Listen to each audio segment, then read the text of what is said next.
los que esperan en Dios, esperaremos en Dios, esperaremos. Nuevas fuerzas tendrán los que esperan en Dios. No solamente el ser parte de un lugar al cual asistimos, sino una familia a la cual pertenecer. Hemos hablado ya bastante de esto, pero creo que es un concepto tan fuerte que Jesús, por una de las principales causas que oraba antes de ir a la cruz, su principal motivo, su principal carga, el anhelo de su corazón era que los discípulos fuesen uno, así como Él y el Padre. Había un anhelo, un deseo. Jesús no estaba tan preocupado si entendían la doctrina de la Trinidad. Jesús no estaba tan preocupado en si ellos entendían la encarnación de Cristo. Jesús no estaba tan preocupado en que entendieran los tiempos de la segunda venida, como que los discípulos fueran uno. Ese fue el motivo principal por el cual Él clamaba al Padre. Y estuvimos viendo estos domingos anteriores aquellas cosas esenciales para el crecimiento espiritual de nuestras vidas. Y dijimos, bueno, una de las cosas esenciales es la palabra de Dios, obviamente, porque la palabra de Dios es alimento para nuestro cuerpo, para nuestra alma y para nuestro espíritu, perdón. Otra de las cosas que dijimos esenciales el domingo pasado fue la importancia de la oración y cuánto beneficio tenía la oración y cuán importante era crecer en la oración para nosotros. Y hoy quisiera que pensáramos un poquito en este concepto de la importancia de una familia. Romanos capítulo 12, versículo 5, dice: así también nosotros, aunque somos muchos, formamos un solo cuerpo en Cristo y estamos unidos unos a otros como miembros de un mismo cuerpo. Me gusta esta versión, que es la nueva versión internacional, porque dice: estamos unidos unos a otros como miembros de un mismo cuerpo. Hay una unidad que está dada por el hecho de ser parte del cuerpo de Cristo. Hay algo que nos une, que es una unidad espiritual, a la cual el apóstol dice que nosotros debemos cuidar. Es interesante que Pablo no diga que tenemos que promover. Dice, no dice promover la unidad, sino dice guardar la unidad. Porque la unidad parte de un hecho, y es de la obra de Cristo por nosotros. Pero sí nosotros somos responsables de guardar esa unidad. Y Gálatas 6:10 dice: por eso, siempre que podamos, hagamos bien a todos, y especialmente a nuestros hermanos en la fe. A nuestros hermanos en la fe. Otra versión dice: a los de la familia de la fe. Entender la iglesia como una familia de fe es mucho más que entenderla como una simple comunidad de fe, o como un simple grupo de fe, o como una simple adhesión de fe, o como una simple declaración de fe. Habla de una familia de fe. Y cuando yo pienso en la familia, por lo menos desde mi corazón, brota como el valor más importante al cual uno puede apelar, en el cual uno más debe invertir, en el cual uno más debe pelear, por el cual uno más debe luchar. Y cuando pensamos en la familia de la fe, es allí donde Dios nos coloca. Es interesante, tenemos que prestar atención a esas definiciones que Dios hace en su palabra. Dios podría haber dicho, bueno, traten de ayudarse principalmente entre los que se congregan en un mismo lugar. Y no dice eso. Dice a los de la familia de la fe. Así que todos en la familia, o la importancia de ser parte de esta familia de la fe, hacia nuestro crecimiento. Porque no hay tal cosa como un creyente Robinson Crusoe. No hay tal cosa como un creyente ermitaño. En algún tiempo de la historia de la iglesia, algunos, para encontrar la santidad, lo que hacían era meterse en monasterios, y mientras más solos y más monásticos y más aislados se encontraban, pues parecían como que eran más santos. Inclusive algunos hacían su habitación en la cima de una torre, en donde tenían que hacerle llegar los alimentos a través de una cuerda, izarle los alimentos, la bebida, porque el santo, el monje, el apartado, estaba apartado tan literalmente que vivía en la cima de una torre. Pero ese no es el concepto de Dios. El concepto de Dios es que nosotros vivimos en comunidad, que nosotros vivimos en el roce de unos con otros, que vivimos y convivimos con las fortalezas y debilidades de unos con otros, que vivimos en medio de los conflictos y de las bendiciones de compartir unos con otros. Y eso es lo que nos hace crecer. Porque claro, si yo no tengo relaciones con nadie, pues difícilmente tenga discusiones con alguien. Como ese matrimonio que dice, yo entre mi esposa y yo, ni un sí ni un no. Vale, ¿tan bien se llevan? No, es que no nos hablamos. O sea, claro. Es que es muy fácil no tener problemas. Aíslate. Y esa es la solución que muchos encuentran. Yo no quiero tener problemas. Yo vivo la mía. Mientras más solo, mejor. Mientras menos relación tenga con la gente, menos problemas tengo. Mientras más conozco a las personas, más quiero a mi perro, dicen algunos. ¿No? Por lo menos es un dicho que se usa allá en Argentina. Mientras más conozco a la gente, más quiero a mi perro. Y cuando vos ves aquí la atención que algunos le dan a los perros, que prefieren pasear perros a pasear a veces a nietos, o a pasear a sobrinos, o a pasear con amigos. Y es interesante, porque claro, lo que queremos es evitar los problemas. Paz. A mí no me vengas con historias. Yo no quiero tener rollos. Yo quiero vivir en paz. Pero esa es una paz ficticia. Dios nos dice, vivamos en comunidad. Sobrellevemos los unos las cargas de los otros. Soportémonos unos a otros en amor. Ayudémonos a edificarnos. Cubramos en amor las faltas de los demás. ¡Wow! Eso es diferente. Pero eso es la iglesia que yo veo en la palabra. Y eso es lo que creo que Dios nos desafía. Al pensar en la iglesia de la palabra, algunas cosas que quería que estuviéramos pensando. Quizás esto nos va a llevar más de un domingo. Pero lo primero que vemos es el asombroso crecimiento de la iglesia en el Nuevo Testamento. Vemos que la iglesia del Nuevo Testamento era una iglesia que crecía, y que crecía, podríamos decir, casi exponencialmente. Vemos en los primeros 50 años o 60 años de la iglesia, que pasaron de 120 allí en Hechos de los Apóstoles en el aposento alto, hasta el primer mensaje de Pedro en Pentecostés, donde se convirtieron 3,000. Y dice en el versículo 47 del capítulo 2, alabando al Señor y teniendo favor con todo el pueblo, y el Señor añadía cada día a la iglesia los que habían de ser salvos. Cada día añadía a la iglesia. Bueno, si el día tiene 365, podríamos pensar que por lo menos será 365 nuevos miembros por año. Una cuenta muy básica.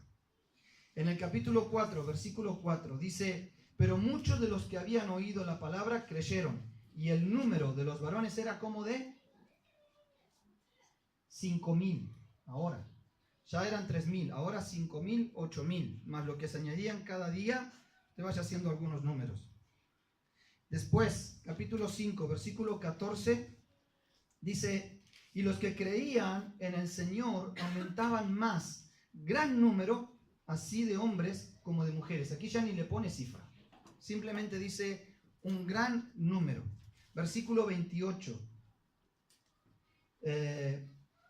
no os mandamos estrictamente que no señases en este nombre, y ahora habéis llenado a Jerusalén de vuestra doctrina y queréis echar sobre nosotros la sangre de ese hombre. Y ahora no solamente eran 5,000, no solamente eran 8,000, ahora se había llenado Jerusalén de la doctrina de Cristo.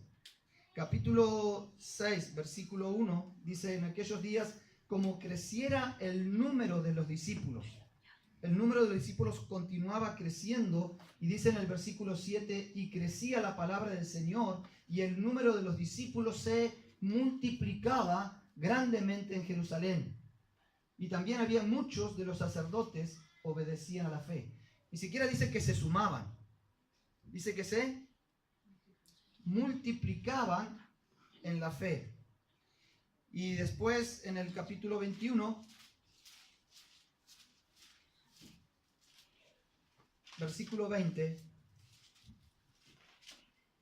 dice, cuando ellos lo oyeron, glorificaron a Dios y dijeron, ya ves, hermanos, cuántos millares de judíos hay que han creído y todos son celosos por la ley. Millares de judíos que han creído.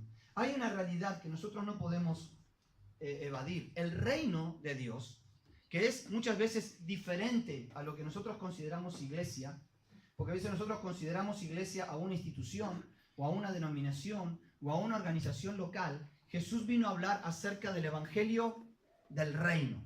Y el reino de Dios es algo que lo va llenando todo. Las parábolas de Jesús con respecto al reino de Dios eran, por ejemplo, el reino de Dios es como la levadura que se coloca en la masa hasta que todo es leudado. O el reino de Dios es como una semilla de mostaza, que es la más pequeña de las semillas entre las hortalizas, pero llega a ser un gran árbol. Siempre el concepto de Dios, el concepto de Jesús en el reino de Dios era algo que se extendía, era algo que crecía, era algo que se multiplicaba. Porque somos llamados a crecer. No solamente, ya dijimos nosotros, físicamente, emocionalmente, espiritualmente. La iglesia, como su reino, está llamada a crecer.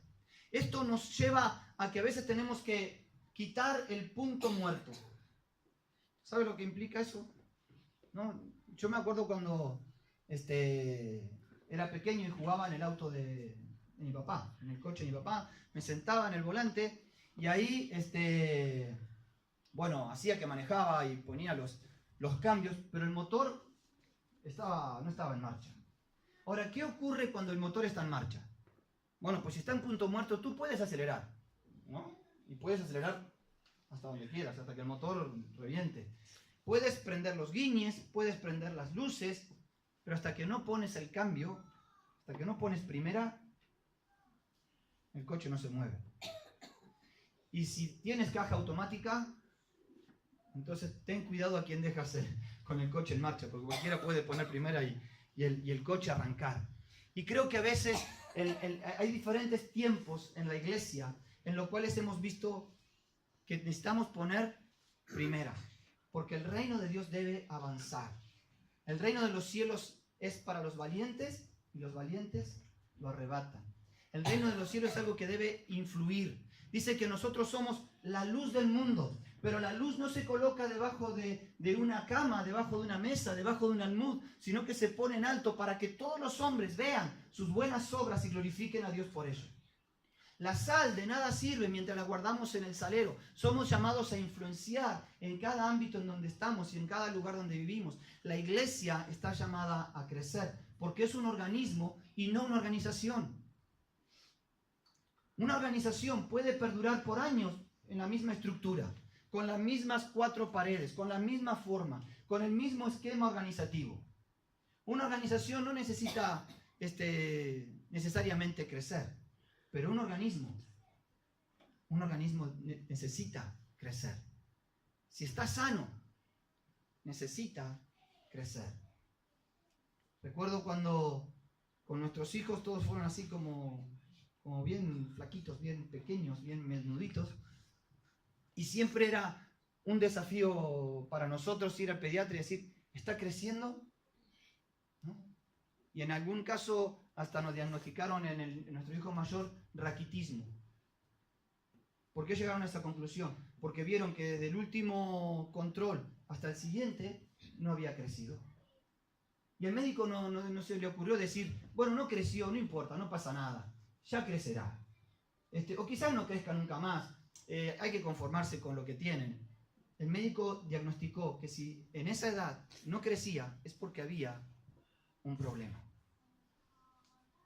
Nosotros somos llamados a pensar en poder desarrollarnos y crecer.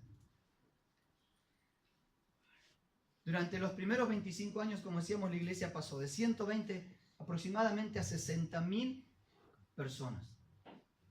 Bueno, ¿se imagina qué problema tendríamos nosotros si en 10 años fuéramos 60.000? Bueno, 60.000. 6.000. 600. Bueno, seguramente tendríamos algunos desafíos, que es lo que quiero que también pensemos. Por ejemplo, ellos teníamos que pensar, ¿a dónde meterían a tantas personas? ¿Dónde ellos podrían meter 60.000 personas? No hay registro de un templo cristiano hasta mediados del siglo III. ¿A dónde metían tanta gente? Dice la Biblia en Hechos 4:46, todos los días se reunían en el templo y en las casas. Así que vemos que ellos tenían dos tipos de encuentro. Uno, de grupos grandes, en los patios del templo, en los lugares amplios. Dice que los patios del templo de Jerusalén podían albergar aproximadamente entre unas 40 y unas 50.000 personas. Era casi como un estadio. Es que se necesitaba casi como un estadio para juntar a toda la iglesia de Jerusalén. Pero eso lo hacían una vez por semana. Eso lo hacían el día del Señor, posiblemente el domingo. Ese era el día en el cual se encontraban todos para celebrar, para gozarse, para estar juntos. Pero ¿se imaginan ustedes conocerse entre 60.000 personas? A veces nos cuesta conocernos entre 70 que somos aquí. A veces nos cuesta conocernos entre un grupo pequeño que nos encontramos todos los domingos. Entonces ellos tenían otra forma, que eran los grupos pequeños, en las casas. La iglesia del Nuevo Testamento, que es el modelo de iglesia al cual tenemos que tomar. No solamente tenemos que tomar la doctrina de la iglesia, sino también el modelo de la iglesia. O sea, por lo menos los principios, la forma en que la iglesia fue creciendo y fue desarrollándose. Y otra de las cosas era que se juntaban en esto, en las casas. Vemos, por ejemplo, en Romanos, capítulo 16, versículo 5.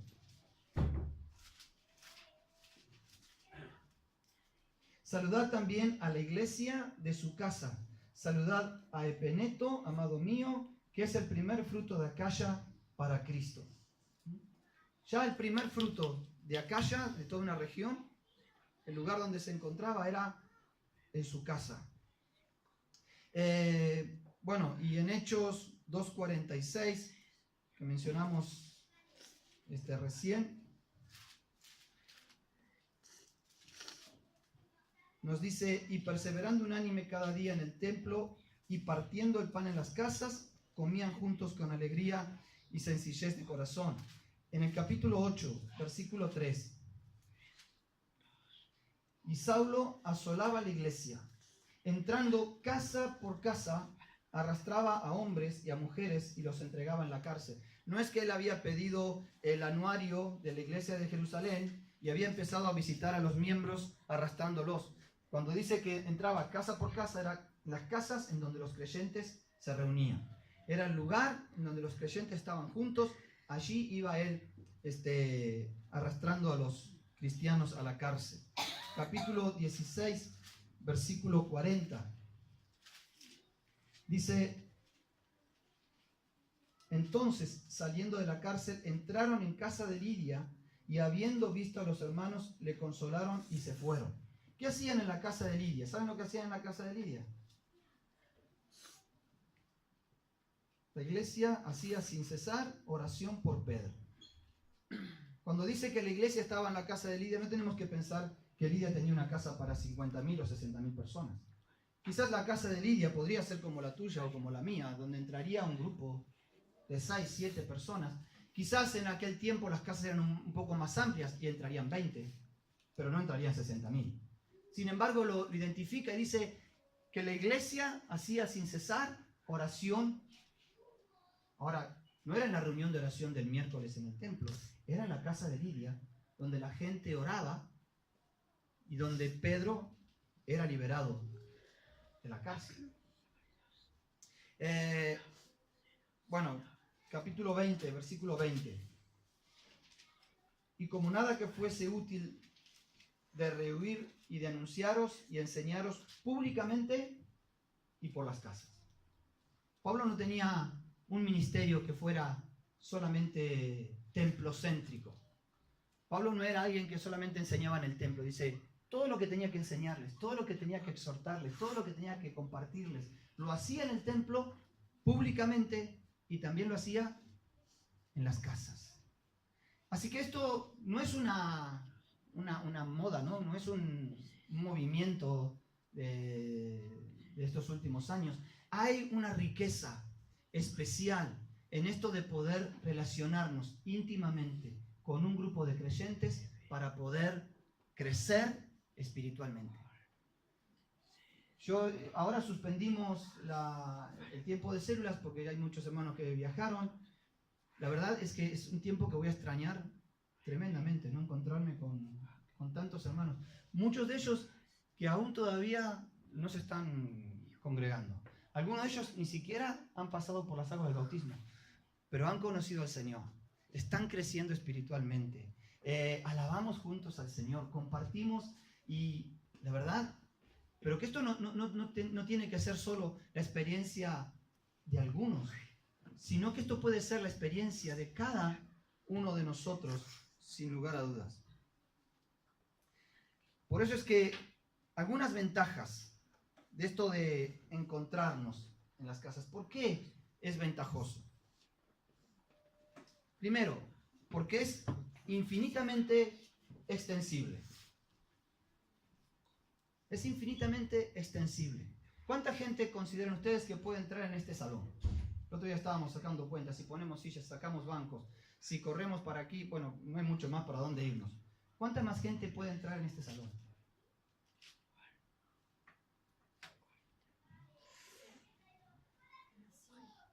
¿100? Bueno, si alguno está a caballito de otro, 100, ¿no? Creo que aquí 70 con 80 con mucho gusto. Ahora, tenemos que pensar y decir, ¿todo eso es lo que queremos ganar para Cristo en Valladolid? ¿Cuánta gente tiene Valladolid? 300.000 habitantes. ¿Sabes? Yo siempre digo esto. El diablo hace un negocio con cualquier iglesia que quiera firmar con él. El negocio es el siguiente. Hay algunas iglesias que afirman esto. Yo quiero llenar mi iglesia. El diablo te dice, ¿cuánta gente quieres para llenar tu iglesia? Pues 100.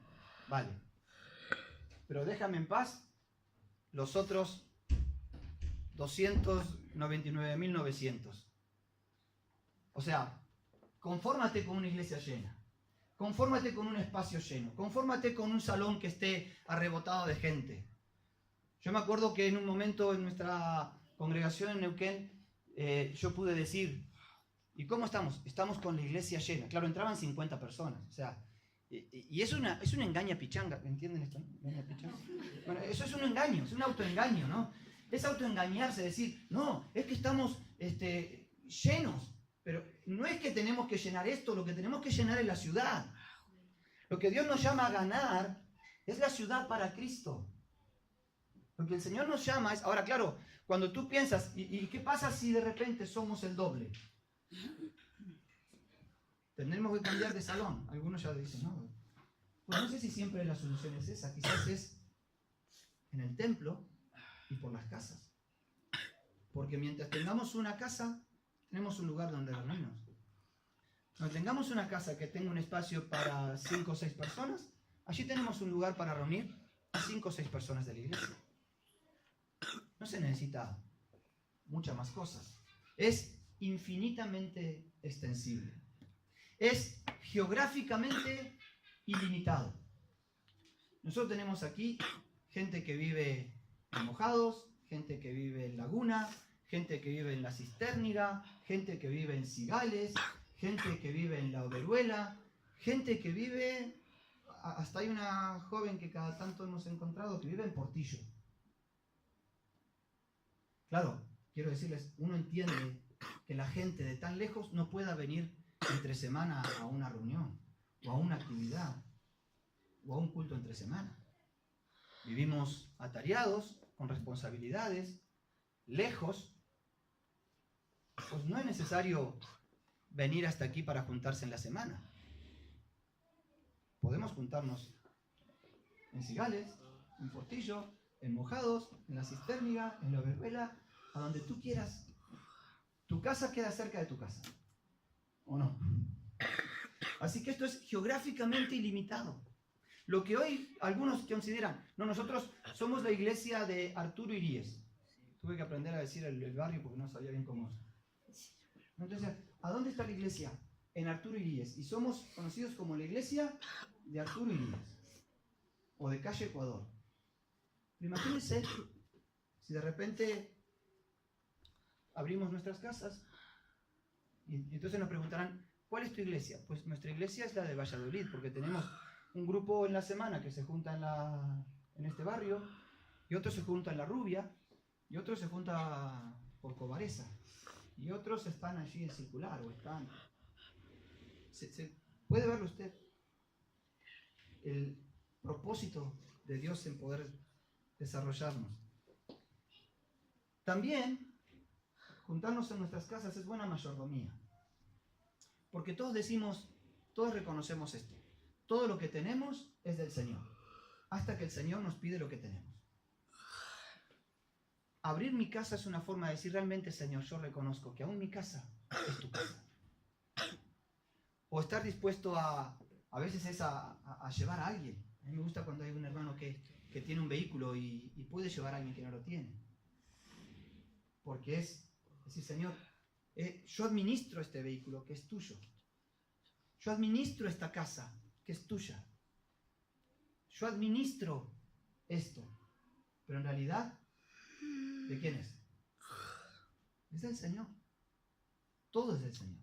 Nosotros somos mayordomos de lo que el Señor nos ha dado. Promueve las relaciones. Obviamente promueve las relaciones, porque si estamos juntos en un pequeño grupo, pues podremos conocernos un poco más de nuestras historias. Lo que yo podía contar de Pedro, algo de lo que... Pero es porque podemos encontrarnos fuera del tiempo del domingo. Porque pudimos comer juntos comida coreana. ¡Guau!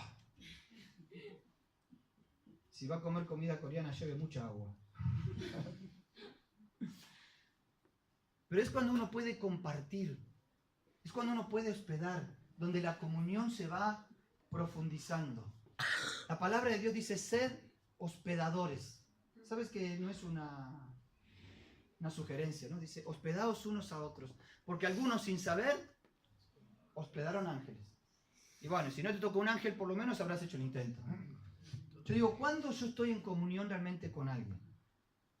Pues yo digo, cuando puedo abrirle la heladera. Cuando puedo entrar en su casa con confianza. Cuando puedo tener una relación que ya no es solamente cumplir una formalidad de estar juntos, sino que tenemos una unidad al estar juntos. Y eso lo promueve cuando estamos con grupos pequeños, cuando podemos encontrarnos en la semana y cuando en vez de mirarnos unos a otros las nucas, las espaldas, nos podemos ver cara a cara en un círculo y gozarnos de eso.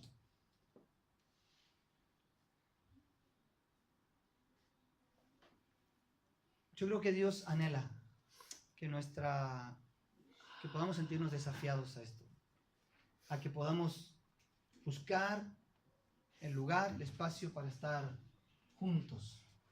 Cuando estamos juntos, esto vamos a dejarlo aquí para el próximo domingo. Pero quiero que usted se sienta en este sentido. Hablamos acerca de la importancia de leer la palabra. Hablamos acerca de la importancia de orar. Pero eso se potencia cuando podemos hacerlo en comunión. Eso se potencia cuando podemos hacerlo unos con otros, juntos. Cuando podemos aún charlar, opinar, debatir, servir a otros, alabar juntos al Señor, atender las necesidades de otros. Vamos a ver el próximo domingo qué era lo que pasaba en esas casas. A veces uno piensa y se imagina o trata de imaginarse, decir, bueno, la iglesia se juntaba en las casas, se juntaba en los templos. ¿Qué hacían en la casa? ¿Quiénes dirigían ahí la cosa? ¿Qué era lo que pasaba en esos grupos pequeños? ¿Cómo era que la gente de repente tenía tanta atracción que se añadían a la iglesia cada día los que habrían de ser salvos? ¿Cómo hacían? Yo anhelo esto. La verdad es que mi anhelo es que el reino de Dios crezca. Porque mientras más crece el reino de Dios, más personas son quitadas de la condenación y de la muerte. Mientras más buscamos las formas, las estrategias, los medios, los recursos para llevar el evangelio a alguien, pues será alguien que habrá pasado de muerte a vida. No podemos solamente conformarnos con que yo me siento atendido espiritualmente y que tengo un lugar en el cual me congrego y una iglesia en la cual me identifico y un pueblo en el cual puedo estar juntos para alabar al Señor. Hay un desafío también para nosotros de poder llegar a otros. Siempre fue un anhelo en mi corazón, desde que comencé a conocer al Señor. Cuando conocí al Señor, que tenía 16 años, lo que yo sentía era que a alguien más yo tenía que hablarle de lo que Dios había hecho en mi vida. Que a alguien más yo tenía que llegar con ese mensaje de salvación. Y creo que es lo que Pablo nos dice en Romanos. El amor de Cristo nos constriñe, nos impele de tal manera que tenemos que compartir con otros lo que Él ha hecho. Que vino a traer a una delegación del sur y pudo venir a la reunión. Llegó a la escuela dominical justo un domingo que no había escuela dominical, que los niños estaban ensayando, pero pudo compartir allí en una mesa redonda todo un tiempo de charlas. Y él dice, ¿sabes? Yo extraño poder congregarme porque en mi pueblo no hay ninguna iglesia. Nosotros tenemos la oportunidad de congregarnos, no solo el domingo, de buscar la forma de poder estar más cerca, más conectados, más relacionados, porque eso nos ayudará en nuestro crecimiento espiritual. Así que hacia allí anhelo que vayamos, que tu vida pueda crecer, no solo con la palabra, no solo con la oración, sino también con la comunión de unos con otros, la verdadera comunión en el Espíritu. Amén. Oramos. Padre, en el nombre de Jesús, queremos darte gracias, Señor, porque tú eres ese Dios que ha diseñado a tu iglesia. Señor, entendemos que muchas veces nosotros hemos echado a perder tu diseño y hemos puesto tantas cosas nuestras que, Señor, hoy pareciera que está tan lejos la iglesia de lo que tú has pensado. Pero, Señor, gracias porque lo has dejado registrado en tu palabra y en ella encontramos esa guía y esa dirección. Y, Señor, nosotros queremos ser una iglesia que busque asemejarse a la de tu palabra, que busque asemejarse a los principios que tú nos has dejado en tu palabra. Señor, que podamos tomar como modelo aquello que los apóstoles y los primeros discípulos nos enseñaron y nos mostraron. Señor, que nuestras vidas puedan crecer en la comunión de unos con otros. Que podamos, Señor, crecer en nuestra vida de relación con la palabra. Que podamos crecer en nuestra vida de relación en la oración. Pero también, Señor, que podamos hacerlo juntos. Que podamos hacerlo en comunidad y en unidad. En el nombre de Jesús. Nuevas fuerzas tendrán los que esperan en Dios. Esperaremos en Dios, esperaremos. Nuevas fuerzas tendrán los que esperan.